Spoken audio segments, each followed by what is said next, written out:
Dragi gledalci in gledalke, lepo pozdravljeni. Dobrodošli v današnji virtualni kavi Coffee to Connect. Ta teden je v MČM precej šolsko obarvan, saj smo v sklopu projekta Učitelj sem, učiteljica sem dosegli prav pomemben mejnik. V prireditvi, ki je potekala v torek, smo dobili prvo predstavnico, ki bo Slovenijo zastopala na svetovnem tekmovanju najboljšega učitelja, učiteljico, Global Teacher Prize. Danes je z nami Nina Jelen, učiteljica osnovne šole Ivana Škvarča iz Zagorja ob Savi, ob njej pa bo sogovornik Gregor Udovč, ravnatelj osnovne šole Veliki Gaber in tudi član Young Leaders kluba. Preden pa začnemo s pogovorom, bi rada povedala par stavkov o projektu Učitelj sem, učiteljica sem. Tukaj imam majčken zapiskov, da ne bom kakšnega posebnega pomembnega mejnika pozabila, tako da mi oprostite. Projekt Učitelj sem, učiteljica sem širi dobre prakse učiteljev v slovenski prostor in tudi v širšo javnost. Njegov cilj pa je, da da glas učiteljem, ki svoj poklic čutijo kot poslanstvo.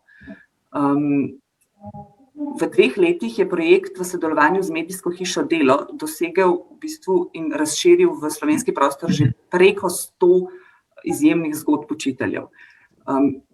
Te učitelji so postali navdih in vrnili nekako zaupanje nazaj v ta poklic znotraj učiteljev samih in tudi v širšem prostoru. Lansko leto se je projekt povezal tudi s fundacijo Varki, ki z enakim poslanstvom deluje na globalni ravni in v bistvu vsako leto v sklopu foruma Global Education and Skills organizira tudi izbor za najboljšega učitelja na svetu, to je Global Teacher Prize. In letos bo pač na tem svetovnem izboru, ki bo potekal v Parizu, prvič zastopana tudi Slovenija. Poleg Nine Jelen so se za to mesto potegovali še Mladen Kopasič iz osnovne šole Polje, Mateja Pršolja iz osnovne šole Preserje pri Radomljah, Jože Senekovič iz osnovne šole Bojana Iliča in pa Tanja Jankovič iz osnovne šole Danile Kumar. Na koncu pa je javnost, komisija in pač same učitelje je prepričala Nina. Za nas pa so zmagovalci prav vsi. Pa bomo začeli. Nina in Gregor, lepo pozdravljena. Zdravo. Nina, od razglasitve so minili zdaj 3 dnevi in Brina in Deana mi pravita, da tvoj telefon gori, odziv medijev in izbor, pač na izbor je bil res ogromen. Si že uspela strniti svoje občutja ob tem vsem, kaj se je zgodilo? Ne, v bistvu še res nisem imela tistega trenutka, ko se človek lahko malo sede na kavč, pa se malo umiri, pa malo premisli, kaj se je zgodilo. Tudi čez vse čestitke še nisem šla na telefonu, tako da mislim, da si bom vikend vzela za to.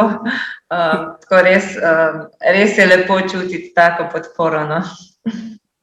Super, jaz sem bila na dogodku tudi in je bilo energija tam, pa čeprav nas je bilo pač samo 10, kolikor nas je bilo lahko, je bila nora.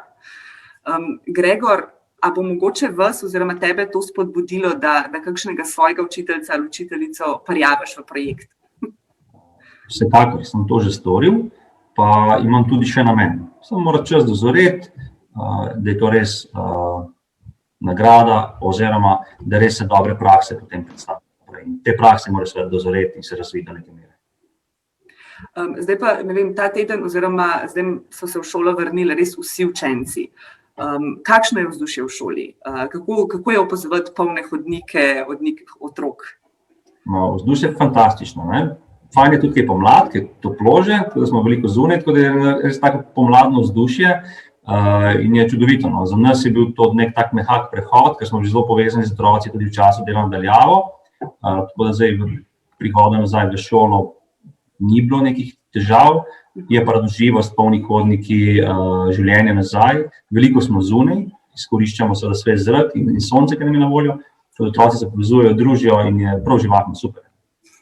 Ja, pri nas velja enako. Je bilo res tako veselje na drugi, prvi šolski dan, ko smo se končno spet videli, res eni taki čisto posebni občutki. Jaz bi samo tukaj, to sem pozabila povedati na začetku, vse gledalce povabila, da svoje vprašanja Nini in Gregorju zastavljate v chat in bomo se potrudili, da na vse odgovorimo. Kako pa ste se pripravljali na vračanje, kako so se na to pripravljali učitelji in v bistvu, koliko prilagajanja je potrebnega zdaj v teh razmerah? Gregor, mogoče najprej ti, pa potem Nina. Ja, mi se v bistvu nismo nič kaj veliko pripravili. Mi smo tukaj zaradi otrok, osredotočamo se na otroke, in z nekimi birokratskimi zadevami se pač pravimo čim manj ukvarjati. Tako da nekih posebnih priprav ni bilo, prišli smo en dan prej v službo, tudi so učilnice malo nazaj vzpostavili in to je to. Režim smo imeli že prej vzpostavljen od septembra, oktobra, ker delamo po B modelu, v bistvu identičen kar takrat, tako da ni bilo posebnih priprav potrebnih. Zelo gladek prehod je bil brez posebnosti.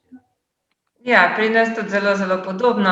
Smo se stankovali seveda pred prihodom, ampak v bistvu smo se nekako vrnili v takšno situacijo, kot smo bili oktobra. Tako da tudi za otroke mislim, da to ni bilo preveč stresno, da smo se tudi učitelji potrudili, da smo jim naredili tak lep teden, lep uvod ob prihodu v šolo. Tako da upam, da bo tako tudi ostalo. Kako pa je mogoče po 4 mesecih pač poučevanje nadaljavo, kako je to vplivalo na metode poučevanja? So se navade otrok mogoče kaj spremenile? Mogoče, kako ti opaziš to? Tako, jaz mislim, da so se v bistvu nadaljavo naučili enih stvari, ki jih prej mogoče niti niso znali. Recimo, zdaj zelo obvladajo tehnologijo in to lahko uporabimo zdaj tudi pri pouku, ne. Tako da upam, da se ne bo to kar pozabilo na te stvari, ker se da tudi vso to tehnologijo in te reči, ki smo se jih učili nadaljavo, vpeljati v pouk. Tako da sicer pa ne vem, normalno pouk poteka, pridejo v šolo, delamo normalno, pač v teh pogojih, kot jih pač zdaj moramo upoštevati. Ja, veliko smo tudi mi zunaj. Tako, ja, tehnologijo pa zdaj tudi uporabljamo še naprej. Gregor pa pri vas. Ja, zdaj, ključna stvar, ki jaz sem že prej poudaril pri otrocih, je ta samostojnost. In zdaj smo imeli dejansko v teh 4 mesecih, pa že prej spomladi v bistvu priložnost upravljati s svojim časom. Ker to je neka veščina, ki jo rabimo v življenju, po današnjem sodobnem svetu smo zelo pozabili, ker smo zelo življenje organizirali otrokom odraslih. V tem času pa smo imeli možnost sami upravljati s svojim življenjem in svojim časom. In to so se lahko nekateri zelo dobro naučili in bo zelo koristilo jim potem v življenju. Tudi najstniki, oni so imeli največ zadržkov, da se bi vrnili nazaj v šole, njim je bilo to doma super sistema, ker so dejansko, kaj bi radili, dejansko so lahko upravljali s svojim časom in se učili takrat, ker njihov bioritem narekoval, da se pripravijo za šolo. Tako zdaj pa nas morajo ostati, že pol 7 mora biti na avtobusih zjutraj. To je zelo naporno. In za nekatere, ker pubertetniki imajo drugačen bioritem. In so lahko to s pridom izkoristili, da so se takrat delali za šolo, ker so bili oni pripravljeni. In to je zelo pomembno, da so sebe začutili. In to je v življenju zelo koristno. To je ena stvar, ki se jaz vidim, da je zelo koristna za življenje. V medijih je bilo velikokrat rečeno, da pač opažajo zaostanek zaradi šole nadaljavo, ampak zdaj, ko poslušam vaju, bi v bistvu rekla, da kvečemu je bilo veliko pozitivnega, več kot mogoče tega zaostanka. Ja, jaz sem si poskušala to nekako res čisto pozitivno stvar vzeti. Rekla sem, zdaj smo v taki situaciji, moramo se znajti. In smo lepo normalno speljali pouk naprej, učenci so fajn sodelovali, jaz sem se pač res trudila, da bi jih motivirala. Tako da, kar se znanja tiče, se pač zdaj ob povratku meni zdi tako, da so me pri nekaterih stvarih res zelo, zelo presenetili, pokazali odlično znanje, tudi tisto, kar smo se nadaljavo učili. To so bile posebej tiste stvari, recimo, ki so zahtevale neko razumevanje, neko logično razmišljanje. Mogoče pa tisto snov bi se bilo treba pa malo več še usediti, pa malo več ponavljati, tukaj jim pa mičken manjkalo, no. Ampak to smo potem zdaj že kar nadoknadili v teh dneh, ki smo se vrnili nazaj. Tako da zdaj smo res te 2 tedna namenili temu, da največ ponavljamo, utrjujemo, da res vidim, kje so mogoče tiste luknje, kaj mogoče niso tako dobro osvojili. Jaz ocenjujem, da se bojo zdaj pokazale prave razlike med šolami.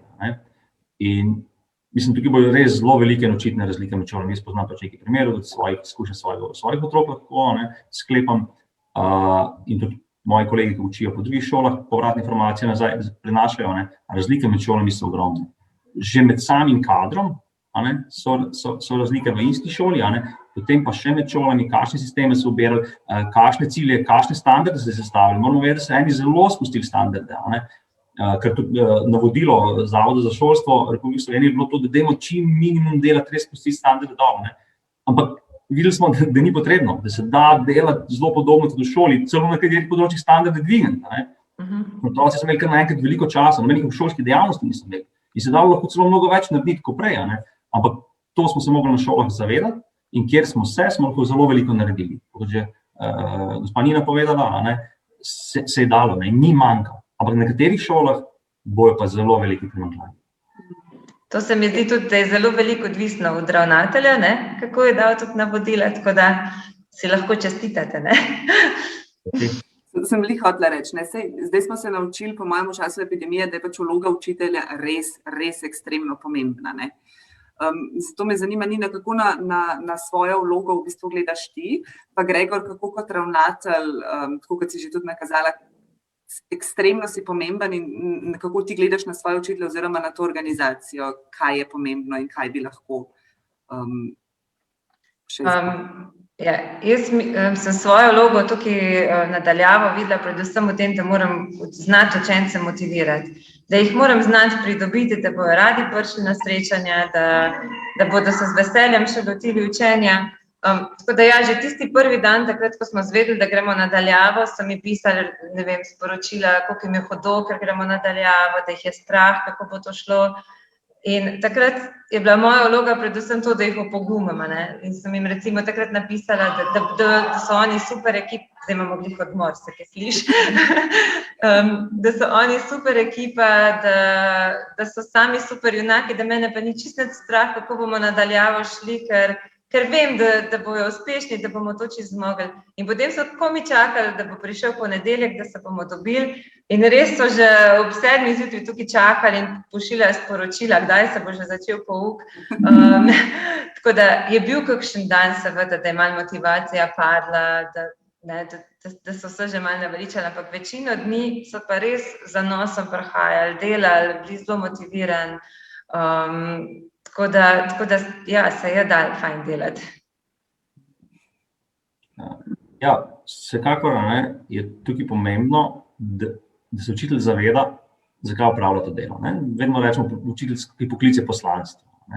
In drži, če to tako obravnavaš, potem v tem delu nisi imel težav in si z lahkoto seveda opravljal svoje delo. Moram povedati, da so vplivale tudi okoliščine v družbi na pozicijo učitelja. Naprimer, vemo, po novem letu so nekako obljubili, pričakovali smo, da bomo se vrnili nazaj, pa se nismo. Je morala zelo padla. In tukaj seveda je vloga ravnatelja zelo velika, da je to moralo držal na visokem nivoju, da je seveda zaposlene, tako v vsaki organizaciji, vzpodbujal in neko luč na koncu tunela kazal, v katero smer bomo šli. In to je seveda ključno poslanstvo vodstva v katerikoli organizaciji in seveda usmisliti delo učiteljev. Tudi tisti, ki mogoče to nazemajo kot poslanstvo, je v tem delu, ko so bili doma in ni bilo fizičnega stika z njimi, še toliko bolj treba z njimi delati in jim usmisliti, zakaj je to pomembno, da se potrudijo, da vlagajo dodatno energijo, da se priučijo nekih IKT tehnologij uporabljati in otrokom biti bolj na dosegu. In če so to usvojili in dojeli, potem so z veseljem to delo opravili, tudi gospa Nina več opravljala, in so lahko navduševali svoje kolege v bližnji okolici in tudi izven svojih meja, zidov te šole. Jaz sem se zadnjič pogovarjala z Jernejem Pankršičem, ki pa k tim se vodi, in je tudi rekel v bistvu, da ravnatelj je imel tudi veliko vlogo, da je mogel biti odločen v bistvu, pa pogumen, da je rekel recimo učiteljem, ne vem, pri nas smo se vsi zmenili, da bomo na Teamsih recimo in da bomo vsi te Teams uporabljali. In celotna šola smo se prav dogovorili, kako bo potekal pouk, kaj bo potekal, in to je bila res velika olajševalna okoliščina za otroke recimo, ker če bi se en učitelj odločil, da bo na Zoomu, en učitelj na nekih drugih platformah, nekdo nekje druge, potem so otroci mogli to iskati, recimo višja stopnja in iskati te poti, je bilo sigurno težje za njih, so verjetno bolj zmedeni, kot če bi vse na enem kupu. Ja, tukaj je tudi pomembna povezanost učiteljev med sabo in seveda z ravnateljem, da potem vse deluje tako, kot more. Kako pa na učitelje gleda javnost? Mislim, nekaj časa je bilo v družbi opaziti negativne očitke, ampak meni se zdi, da počasi učitelji že dobivate svoj ugled nazaj, ki ga si zaslužite. Kako vidva na to gledata? Jaz imam tako dober občutek. Se mi zdi, da nekaj časa nazaj je res tako padlo spoštovanje do vseh poklicev, ne samo do učiteljev. Tudi, ne vem, zdravnikom več ne zaupamo, novinarjem več ne zaupamo, vodoinštalaterjem več ne zaupamo, tako tudi učiteljem ne. Ampak ta projekt recimo je bil res ena taka priložnost, da se pokaže, kaj se učitelji delamo, kaj se dogaja v naših razredih. In ja, takšne stvari so tiste, ki pridobijo spoštovanje. Zdaj, vsak človek si sam ustvari neko spoštovanje, ne? Ampak nasploh se mi pa tudi meni dozdeva, ja, da se to dviguje, da recimo mogoče tudi zaradi dela nadaljavo, da starši vidijo, kaj vse učitelj počne in kako se meče na trepalnice tam pred ekranom. Ne? Ja, se strinjam, ne? Zdaj sem imel priložnost videti, kako delamo in kaj počnemo. Ne? Ker moramo vedeti, da starši v bistvu imajo sliko učitelja iz svojega otroštva, ne? In tisto potem vleče naprej, učitelj je tak. In to je bil drug sistem, tudi 20-30 let nazaj seveda bi učitelj drugače poklice pač drugače upravljal, ne? Danes ga upravljamo drugače in je pomembno, da to tudi navzven pokažemo. Ne? Ampak ključno, kar se mi zdi, ne, zakaj je ugled padel, ne, je v bistvu strokovna plat. Ne? Ker če mi smo strokovni, ne, pri svojem delu in argumentiramo, izgovarjamo svoje odločitve, potem nam jih ne bo nihče izpodbijati. Ne. Ko pa so pred časoma vsi lahko vdrli v šolski sistem, govorim tudi o starših in z nekimi odvetniki in tako naprej, ne, in so imeli moč, ne, in potem je tam so prišli do učitelja, ravnateljev, ki so počepnili in se znali argumentirati svojih odločitev, potem seveda se začne krhati vse skupaj. Zdaj pa jaz mislim, da delamo bistveno več na strokovnosti, stojimo za svojimi odločitvami in ne pustimo kar tako vsakemu, da bi omajal naše odločitve in potem se počasi začnejo ljudje umikati stran in nam zaupajo. Nina, kakšne so pa tvoje metode dela? Kako si drugačna in kako spodbujaš svoje učence? Moji učenci pravijo, da sem jaz v redu, zato ker so oni najboljši. Tako da. Ne vem, sama se res zelo, zelo veliko ukvarjam s motivacijo. Zdi se mi v bistvu ključnega pomena v razredu, tako da iščem različne poti, da bi učence navdušila. In res mislim, da če se neke snovi lotiš na ta prav način, jih lahko navdušiš za karkoli. Recimo, mi smo lansko leto obravnavali korupcijo v 5. razredu, ne? Težka tema, ampak mi smo iz tega cel video spot na koncu recimo naredili. Ne? Tako da se res trudim, da se jim nekako približam. Ne vem, po mojem je v meni še vedno malo tistega mulca, 10 let starega, in se poskušam z njimi nekako povezati. Zanima me, kar njih zanima, tako da iščem te nekake poti, da sem jim blizu. Sicer pa v razredu tako prisegam na to, da učenci v bistvu sami raziskujejo snov, da sami iščejo podatke, da nisem jaz vedno v tisti neki frontalni poziciji, da bi jim jaz razlagala, ampak da se oni sami dokopljajo do informacij, da iščejo po knjigah, po spletu, da se med sabo pogovarjajo, ker verjamem, da se na tak način tudi več naučijo, da si več zapomnijo, če sami poiščejo neke stvari. Tako da ta motivacija, pa potem raziskovanje, samoučenje se mi zdi nekako tak del tega mojega poučevanja. Motivacije smo se pa v bistvu, organizacije smo se že nekaj pač dotaknili, kot smo tudi že rekli, zelo pomemben je, da imaš dober vodstveni kader in Nina, kakor jaz slišim, pač ravnateljica te zelo podpira pri delu. Gregor, ti si tudi odličen vodja. Kako je potrebno voditi učitelje, kako jih spodbujati, da bodo dosegali najboljše rezultate? Kaj je najbolj pomembno v bistvu tukaj, Gregor, mogoče po tvojem mnenju, pa pol Nina? Ker sem že prej omenil, treba najprej osmisliti njihovo delo. Ne? Zakaj to počne? Eni ga že imajo osmišljenega, tam imam problemov, eni pa pač nimajo. Ne? Ali pa tudi skozi delovno dobo, življenjsko obdobje se jim ta smisel življenja spreminja. Enkrat je služba malo bolj pomembna, enkrat malo manj pomembna, enkrat imajo otrok poln kufer, enkrat zelo radi z njimi delajo. Ne? In v vsem tem obdobju je ravnatelj tukaj, da pač spremlja situacijo in vsakemu prisluhne. Ne?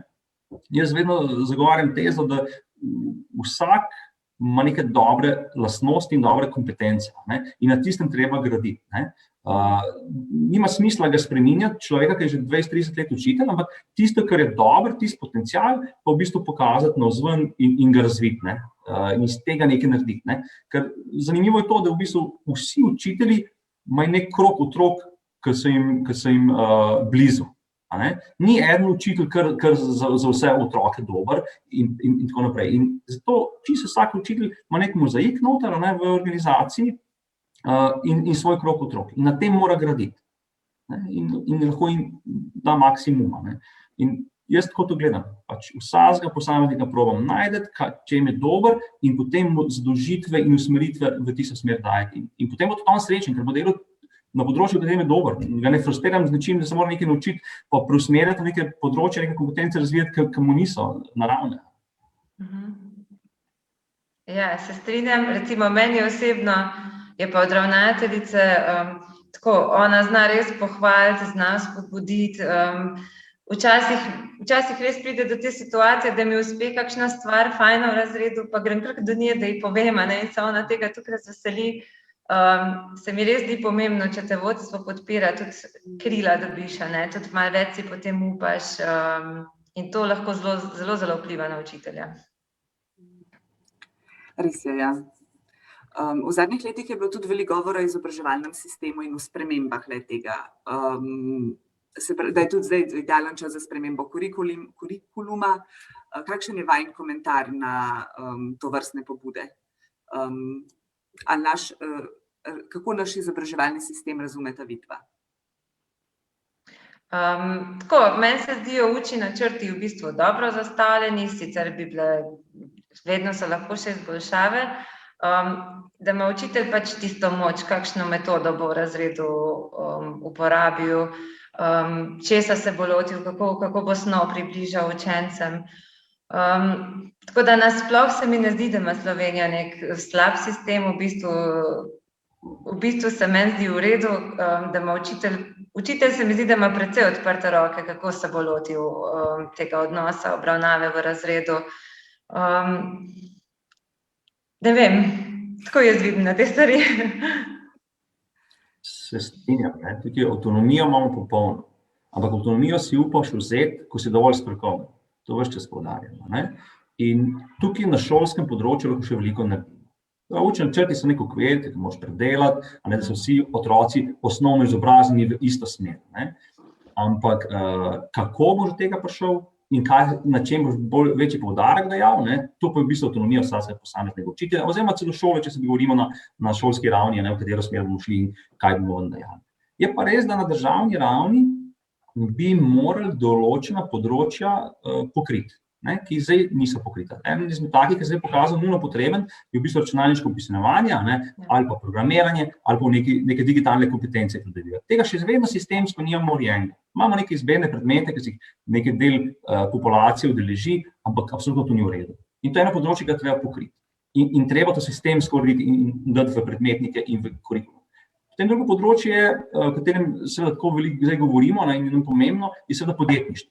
Podjetniško razmišljanje treba sistemsko napeljati, ne neke ad hoc projekti, rešitve, neki krožki in tako naprej. Ja, to je dobrodošlo, ampak to zajame samo del populacije. Mi moramo rešiti celotno populacijo in dati otrokom v osnovnem šolstvu tisto, kar danes potrebujejo, oziroma bojo čez 20 let potrebovali za življenje, ne tisto, kar so dobili 20 let nazaj. In tukaj jaz pričakujem, da se bo spreminjal šolski sistem, bolj agilen. Sigurno nas je v bistvu epidemija in delo, učenje nadaljavo naučilo marsikaj, kje so šibkosti, kje so plusi, kaj pa mogoče plusi pa minusi, kaj bi vzela, kaj bi odstranila, kaj boste v bistvu obdržali mogoče od Gregor pa Nina, od učenja nadaljavo oziroma, katere stvari boste obdržali? Ja, mi bomo obdrževali vsekakor spletne učilnice, ker v bistvu je fajn, zdaj otroci so neko nalogo naredili, zvezek, pa je to učitelj v šoli med uro nekako na hiter pogledal, ali pa celo potem neke zvezke domov vzel in tako naprej. Zdaj pa se bo naloge oddajale v spletno učilnico, doma bojo pač naredili, poslikali v spletno učilnico in to potem učitelj meril popravi in poda povratno informacijo otroku nazaj kvalitetno in vizualno. To je ena dobra stvar. Potem dobra stvar je ta, da bomo v bistvu ohranjali Teamse, online sestanke med zaposlenimi, tudi govorilne ure, rečemo s tistimi starši, ki ne bojo mogli priti, rečemo dopoldanske govorilne ure, ne bojo mogli pač, da se dopusta nazamejo in pridejo v službo, bomo online sestanke ohranili naprej. Pa tudi že zdaj prakticiramo otroke, ki so bolni doma, niso v šoli, jih v bistvu že vklapljamo online v uro, redno. Učiteljica prenosnik prenese, odpre, kamero vklopi in je lahko spremlja otroka doma. Prej je pač mogel počakati, da so mu sošolci prinesli domov neke zvezke, tukaj pa lahko spremlja. Sicer ni tako kvalitetno, kot če bi v šoli, ampak mnogo bolje kot nič. Ne? Tako te stvari so in prisotne in jih bomo ohranili. Ja, jaz tudi podobno v bistvu te spletne učilnice na Teamsih, te stvari bomo sigurno tudi naprej še imeli. Meni je bilo recimo tudi super, pač ta gradiva, ki so nastala v tem času, mogoče tudi za naprej, pač, ker vidim, kako recimo jim tudi pomagajo te videi, recimo tudi zdaj, ko so se učili za nazaj, so si potem spet ogledali videe, ki so bili naloženi že tam v naše spletne učilnice, kar je res hiter dostop imajo, ne, hiter vse najdejo. V bistvu tam smo imeli, ne vem, družbo, so še lepo zdaj po družbo, pa so poiskali vse, kar smo mi delali nadaljavo, vse je bilo tam, so si lahko pomagali s tem pri učenju. Tako da to se mi zdi fajn, no, tudi se pravim, ta video gradiva in vse to, kar je nastalo nadaljavo. Ne vem, jaz sem se naučila tudi sobo pobega narediti nadaljavo, bom po moje tudi drugo leto še kaj takšnega počela za motivacijo v razredu, pa vse te veščine, ki smo jih pridobili. Super, imamo eno vprašanje iz občinstva. Me to zanima, mečkaj bom skrajšala, se tudi vidva, mislim, da vidite celo vprašanje, mečkaj ga bom skrajšala, ker je dolgo. V glavnem, velik poklon obema gostoma, oba spremljam tudi v medijih, poznamo zadje in tudi sama skušam videti svetle in malo manj svetle strani nastale situacije. Vseeno pa danes ne morem mimo ministričine izjave, da morajo kaznovani dijaki sprejeti odgovornost za svoje dejanja. Torej, kako razumeta pobude otrok, da se šole odpirajo in potest zraven, če lahko to komentirate, če ne, bomo tudi razumeli. Seveda z veseljem komentiramo. Ne. Jaz mislim, da prej kot te dijaki, ne, in prav je, da sprejme neko odgovornost, da neke zakoni obstajajo in če jih kršimo, ne da se naučijo sistema, ampak mislim, da prej bi morala tudi oblast sprejeti odgovornost za svoje dejanje. Ker če ne bi učencev oziroma dijakov tako daleč pripeljali, ne, do tega sploh ne bi prišlo. Ne. V tem bi se mogla pa oblast zamisliti. Ne. Zakaj se je to sploh zgodilo, ne, in mogoče to oni kakšno odgovornost prevzeti pri sebi. Ja, jaz to tukaj lahko berem, da bi si kot mama želela, da otroke učijo razmišljati na svojo glavo, pa bolj pogumnih potez.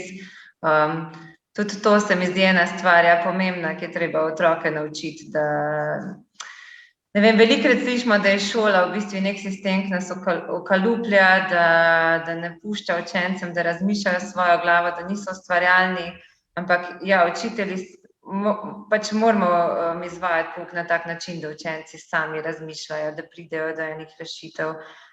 In če se lotiš pouka na tak način, te otroci res lahko presenetijo in so lahko zelo, zelo ustvarjalni, so že večkrat dokazali, tako da vsekakor podpiram, da se to vnaša v pouk. Kakšna je pa po vajinem mnenju sanjska šola in najboljši učitelj, učiteljica? Jaz sem to spraševala že moje učence, ker sem na Zavodu za šolstvo v enem projektu, tako da oni so tako odgovorili, da je sanjska učilnica oziroma sanjska šola en tak velik prostor, kjer bi imeli veliko prostora, da se gibajo, da recimo lahko sedijo na tleh, lahko sedijo, ne vem, na nekih stopnicah, da vmes mogoče celo lahko tečejo še, če čutijo, ne, da imajo preveč energije. Veliko so govorili tudi o učilnici na prostem, se pravi, da se prav pripravi en tak prostor, kjer se zunaj lahko učijo. Tako da to je bila njihova neka sanjska učilnica. Tudi jaz se s tem strinjam, jaz bi dala tudi kakšne blazine tam po tleh, da, ne vem, kavče recimo, ker se mi res zdi, da če se učenci dobro počutijo, da tudi dobro delajo, da potem res ni težav kakšnih drugačnih z njimi. Za sanjskega učitelja so pa rekli, da jim je najbolj pomembno to, da je pošten, da vse učence obravnava enako, da je potrpežljiv, pa da jih pač poskuša razumeti. Tako, to so njihove besede. Če gremo zdaj naprej, jaz bi rekel, da dober učitelj je tisti človek, ki pokaže svojo plat, dobro in slabo, ker iz vsake se lahko otroci nekaj naučijo in da je ob otroku, ko ga potrebuje. To pomeni, da ko je otrok motiviran in želi nekaj več znanja, da mu to razlaga, da ko je otrok v težavah, v nekih čustvenih stiskah, da je ob njemu in mu pomaga, da usmerja, če ne drugega, saj posluša. To mislim, da je ključna vrlina učitelja. Ne, da je nek robot tam, manufakturni, ampak da je človek. In to vse prepogosto pozabljamo, da smo tudi mi ljudje in da je prav, da pokažemo, da smo ljudje. Zdaj, šola moja sanjska je seveda taka, da se otroci učijo skozi igro. Celoten proces, da bi potekal skozi igro in takrat, ko je otrok pripravljen. Ker zdaj namreč ta sistem je zdaj tak, da 45 minut, zdaj se bomo to učili, potem preklopiti na drug predmet in tako naprej in to ne gre tako. Se nekdo zagreje za matematiko, pa mora prekiniti, pa mora iti na slovenščino.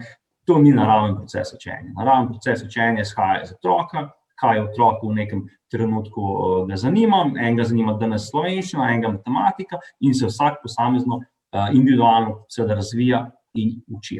Seveda ta trenutni sistem je tako postavljen, ampak to bi bilo idealne razmere, v katerih bi se otrok lahko maksimalno razvil in v tisto smer, kjer ima talent. Da to omogočimo svojemu otroku, je to maksimum, kar lahko naredimo. Tudi jaz se strinjam, da odkar smo na naši šoli ukinili šolski zvonec, je veliko bolj prijazno in prijetno. Okej. Mi ga tudi nismo imeli sicer, kakor se spomnim. Ja, sigurno lahko veliko bolj, če je šolski zvonec, dejansko otroci kar poskočijo, ko zvoni. Takrat je za njih konc. Če ga pa ni, pa res lahko pouk in njim bolj prilagajaš in pač temu procesu in to se mi zdi super, ja. Mi ga tudi na razredni stopnji, od 1 do 5 razreda ga nimamo, zvonca, in je pač dan teče, samo za malco je določeno, pa za kosilo določeno, vmes pa pač spontano poteka, ure se prelivajo z eno v drugo. Na predmetni stopnji se je tudi težje narediti, ker se učitelji menjajo, ampak že na razredni stopnji, če uspemo to vzpostaviti tak sistem, da imaš dan nekako projekten, da imaš cilj za dan, ne za predmet, ampak da imaš za dan, kaj bomo danes dosegli, to že veliko naredimo. Vmes seveda vplesti noter gibanje, iti na svež zrak ven, to je super. Mi imamo v vseh učilnicah kinestetične mize, da otrok lahko gre za stoječo mizo, stoji, ima tam spod guncenca, z nogo miga in potem, ko ima dosti zamena, gre lahko naslednji in tako naprej. Gibanja veliko med urami vpletamo. To otroci rabijo, mislim. Tudi odrasli težko sedimo, otroci pa sploh v teh razmerah, ki že tako v življenju veliko sedijo, potem pa še v šoli pribijamo na stol, ne gre. Ja, tudi jaz sem pred parimi leti uvedla v bistvu, da gremo vsak dan teč, tako da recimo 6 minut tečemo in potem to res prinaša ene take velike rezultate, ker se otroci v teh 6 minutih nadihajo, energijo malo porabijo, kakšno igrico se še poigramo, pa gremo pa lahko nazaj delati in so spet z glavo čisto pri stvarih. To je super, ja, da malo tudi razbije. Tako kot si rekel, Gregor, sedimo potem še v službi načeloma celo življenje, tako da je dobro, da to vpeljete noter. Imamo še eno vprašanje za občinstvo in sicer Nastja se vam zahvaljuje za zanimivo debato. Obstajajo pobude, da bi se otroke razbremenilo izven šole, se pravi manj domačih nalog in tako naprej, da lahko ta nestrukturiran čas porabijo za igro in socializacijo.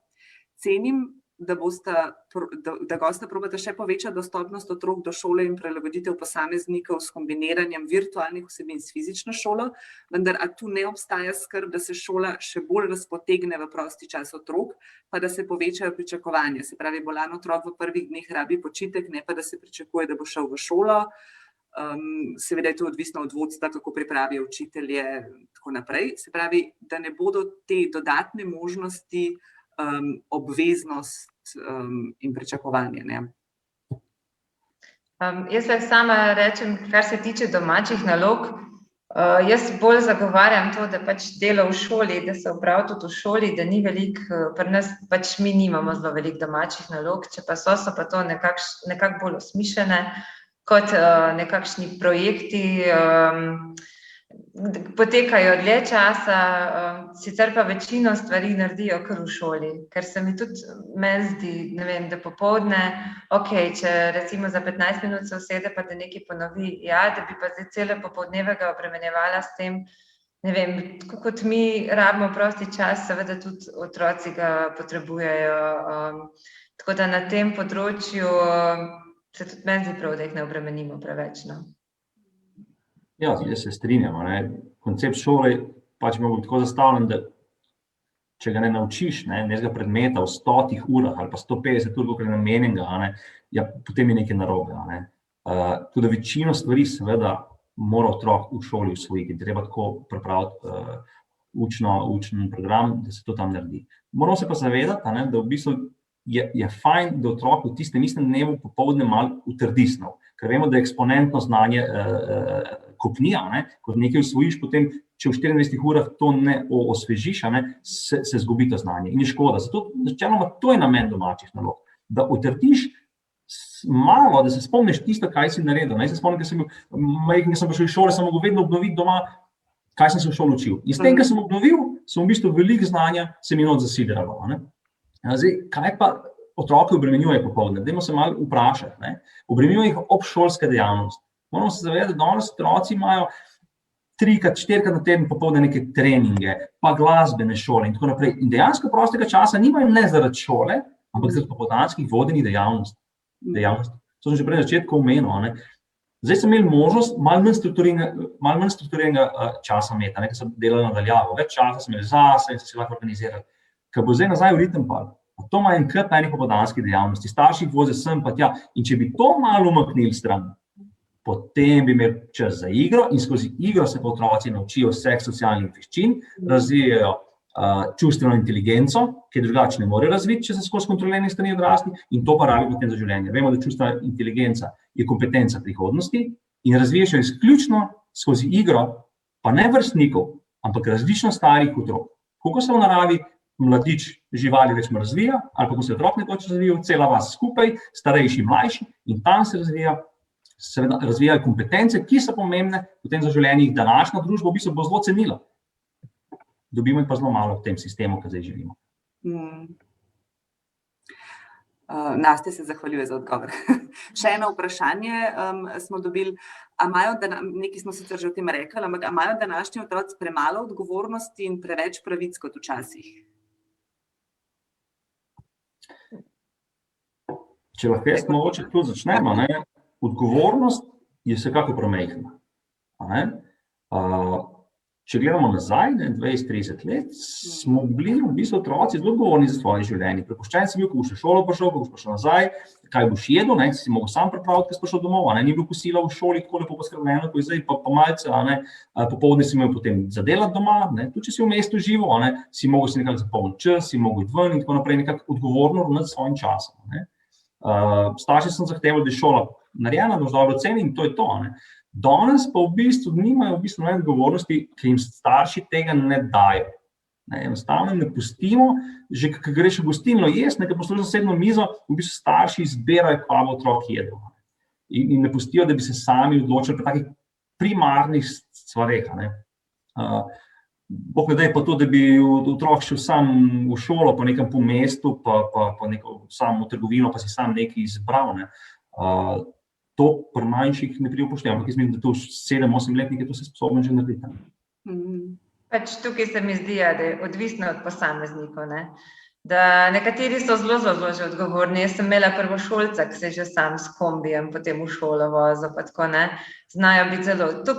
Tukaj je največ odvisno od staršev, kako ga bojo naučili odgovornosti, pa koliko odgovornosti mu bodo pustili, da jo prevzame.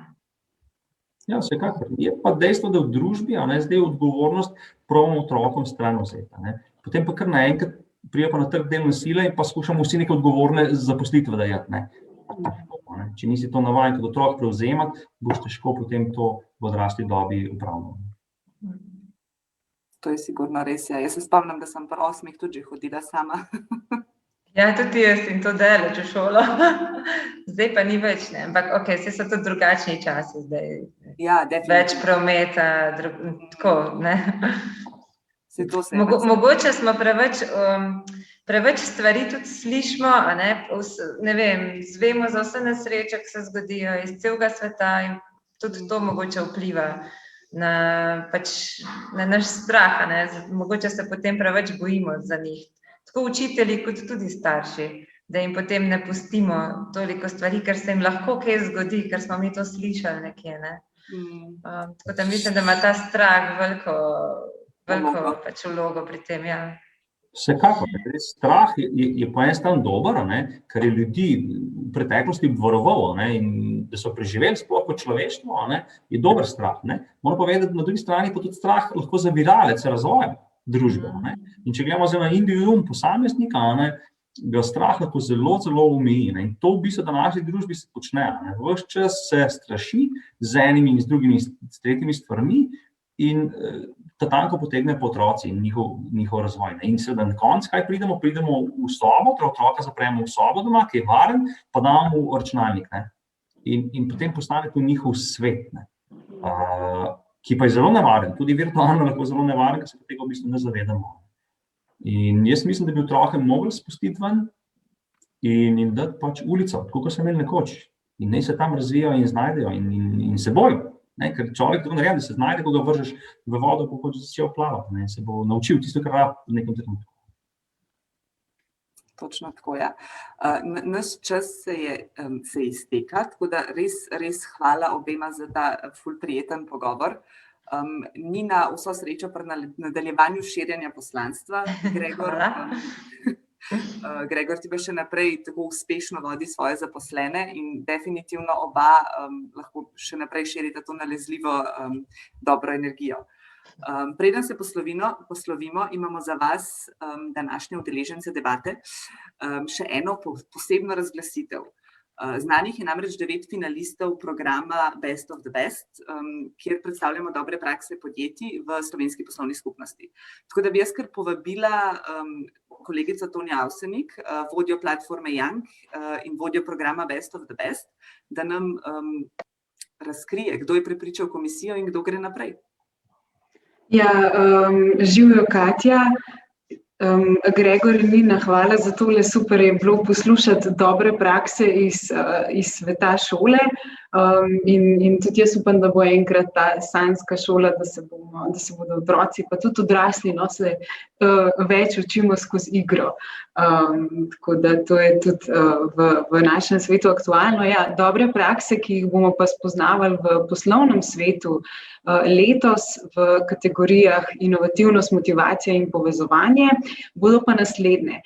Tako da še preden jih razkrijem, mogoče še to, 23 praks smo letos prejeli na razpis in 9 jih bomo tekom leta spoznali. Na koncu bo ena najboljša praksa leta 2021. Lani je bila to Hidria s projektom Hidria Bond.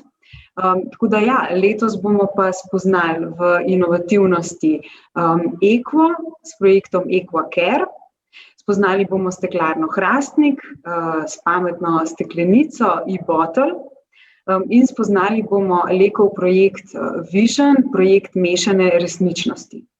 V kategoriji motivacija bomo spoznali projekt Bankart, proces razvoja zaposlenih skozi vpeljavo kariernih vodij, pa Petrol z živeti coaching kulturo in pa PVC s projektom Be Well, Work Well. V povezovanju pa bomo spoznali projekt Kemijskega inštituta, gre za Proof of Concept projekt CC Edit, aplikacijo Kambi, ki so jo razvili v Medijade in gre za usmerjanje dijakov kam študirati, da to spoznajo skozi aplikacijo, in pa projekt Atlantik Droge Kolinske, podpiramo lokalno, Posoška Postrv. Super. Katja, ti predajam zaključno besedo. Odlične prakse, hvala Tonja za to. Nina, Gregor, še enkrat najlepša hvala, tudi kot je Tonja rekla, upam, da bomo tudi mi prevzeli nekaj in se naučili nekaj teh dobrih praks. Tako da res najlepša hvala vama in pač bodite dobro. Hvala za povabilo. Ja, hvala vam. Adijo. Čau, čau. Lep vikend. Enako.